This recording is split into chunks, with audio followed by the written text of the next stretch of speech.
But here's the beautiful birch tree, and it's really nice color with the oak, the new oak that is growing, which is probably a baby of the grand oak there.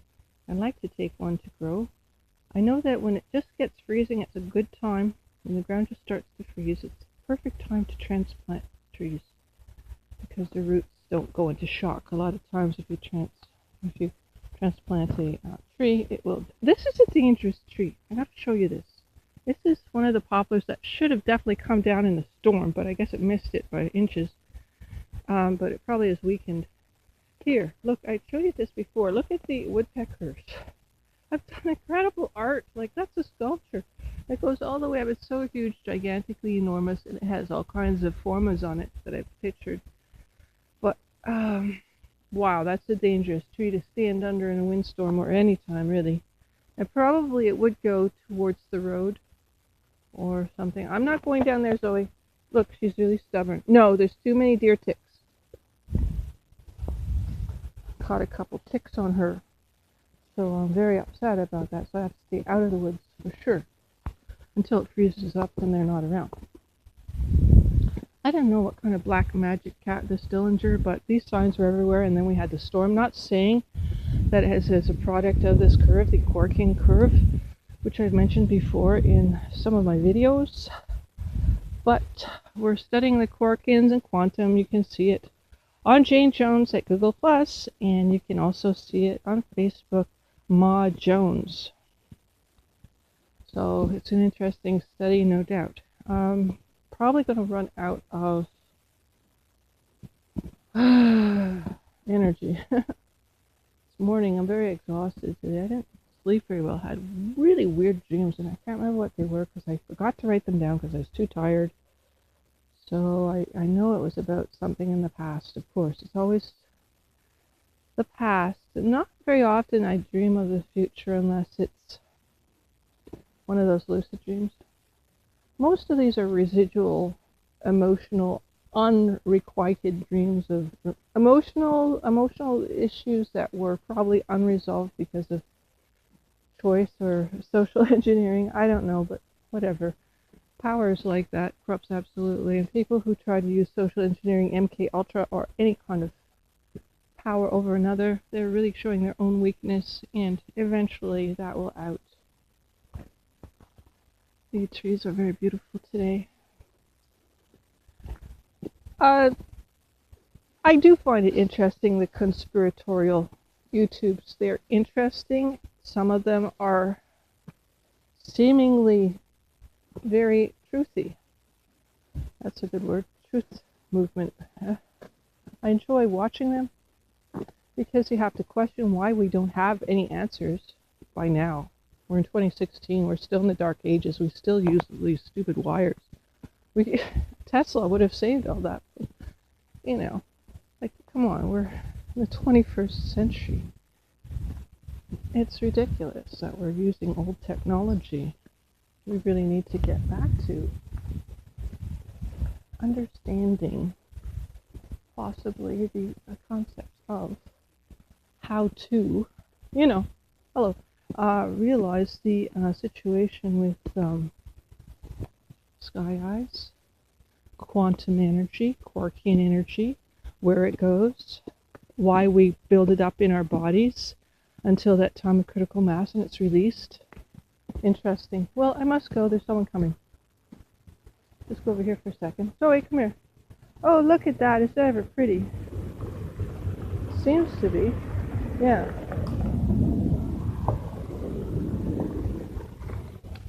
Well, that guy's in a hurry. I don't know what Dillinger was talking about. Anyway, I don't know where his cat. Maybe he's looking for his cat. I don't know. Who knows? Today we don't know. Cat down the road. Yeah. But I really have to think that this sky today is full of sky eyes. It's Quarkian Energy Day. Be able to take some really good pictures and figure out what the sky is saying. Now, the Mayan glyphs could have done the same thing. They might have been doing the same thing with understanding the energy of the day. For example, they went out and recorded it for a whole year or 2 years or 3 years, saw the cycle, They're very good at cycles because they record things and see things, observe things, and note things. And the patterns then might have been a lot more congruent than they are today with all the bombardment of odd energies that I call Quarkian energies. They are a kind of an entity on themselves. They are a combination of Earth and solar energies. Have you ever seen taffy pulled? Well, that's like solar ejecta coming right on our sky, and I've taken pictures of it. I'm going to try to show you some more pictures of it. Sometimes it's rare, sometimes it's all over the sky. And you'll notice the different kinds of sky clouds there are today because these are new energies. We have all those really odd ball shapes and those lenticular clouds. I can't remember the name of those. Really look like huge balls in the sky, clouds, and that's not normal. Do you remember those in the time when you're growing up, or even seeing those?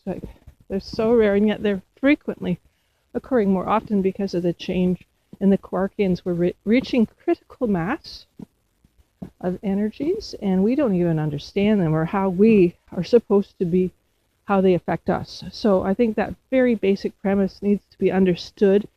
Quarkian science, which I've developed in solaronics, is trying to get to the bottom through a new creative way of seeing things and seeing energies in the sky, in the clouds. Here, because it's a ley area, and I think you could do this in all ley line areas.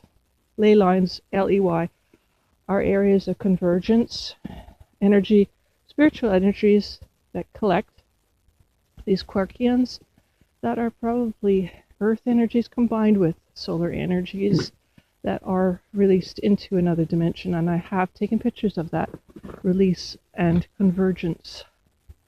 So you'd find that interesting, I'm sure. I love the muted colors, but they were really brilliant about a month ago. The red maple there was put through an app, and it looked like absolutely fluorescent red, pink. I've never seen a color like that before. Maybe we're getting new colors with this new energy. You know, there's some good upsides and downsides to the new energies that are coming in from the central sun, which is the quantum. The quantum. She's got a cold again. Poor baby. It's so beautiful here, yeah.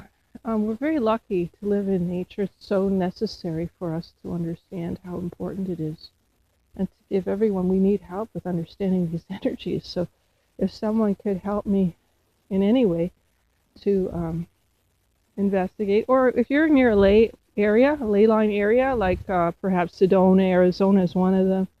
All kinds of areas are very spiritual areas.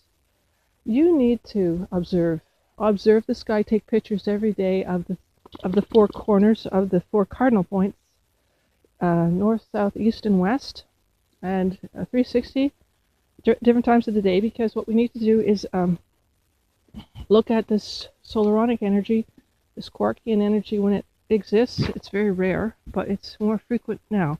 There's a huge sky eye. I know that if I took a picture, been a lot of huge sky eyes lately, and they're usually at the cardinal point. That one's coming from the south, but yesterday it was right over Ikertonde, which is right over here, which is the northwest. So that's the southwest. So he's going doing her business. I don't know. There's so much work I have to do, and it just comes to me like this Quarkian quantum concept, reaching a critical mass of our energies, and then a convergence, which we call death, but it's actually a reconvergence into another dimension. Oh, I just went into a hole. I always do that, and then put out my back again. Ow. Oh, Zoe's got a cold. Zoe, you got a cold. Yeah. You'll feel better soon. I'll give you some Benadryl a little bit, okay? When we get home, you can sleep better. Gave her some the other night, really helped her to sleep. Poor baby. Yeah, it's that time of year where the viruses are active, and that's probably due to the Quarkian energies and the change in the solar dynamics of the Quarkian energy coming from the cosmos, probably collecting on the sun surface from the cosmic energy, and coming here and collecting and becoming part of the earth energy. And when you see a microburst, that's not normal, okay? It comes out of nowhere. But you will correlate and you will note that there was solar activity that created it. So we got to correlate these different solar actions, earth actions, and realize, yeah, that's probably right. You know, there's something to this. So we're going to analyze it, measure it, analyze it, observe it, measure it, analyze it, because we have so much knowledge that has remained hidden to us, or we're told, oh, that's soft science, there's nothing going to come of that. Well, that's exactly how science is first discovered, through an idea, and the ideas are carried, and that's the new ideas that come into effect. But the old ideas, they're all really old ideas, they're just reworked, and considering how things work today, we have to figure out before it's too late. Like, if you want to think, well, maybe we have to ascend to a higher light being, a higher vibration. How does that happen? How do we transform? How do we converge into this energy of light? Well, it's naturally, this is what happens. We must have some kind of mother cell soul quantum in us that does this. And there's nothing anyone can do to take that away, so don't worry about it. It's just so big, quantum, and the great singularity I call the quantum. Quarkian energy is a combination of quantum, and we're part quantum, but not fully. I don't think the quantum can really relate to us fully as we are. So that's how it goes.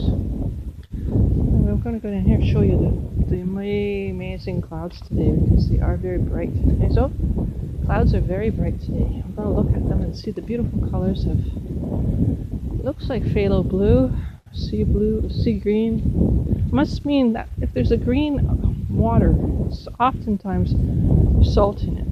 So there is salt in the Great Lakes. It was one time a sea, part of the sea, and it was a captured sea, the Great Lakes, because in Goderich they have salt mines.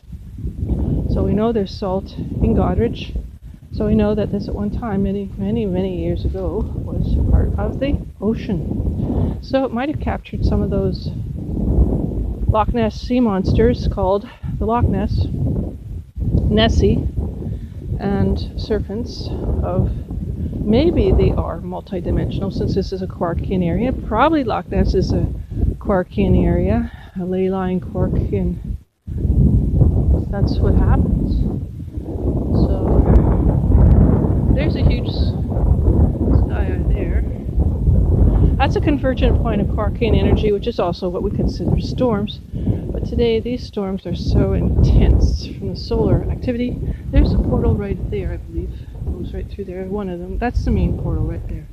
But over top of beautiful escarpment is a huge one. So there, oops, that scared me.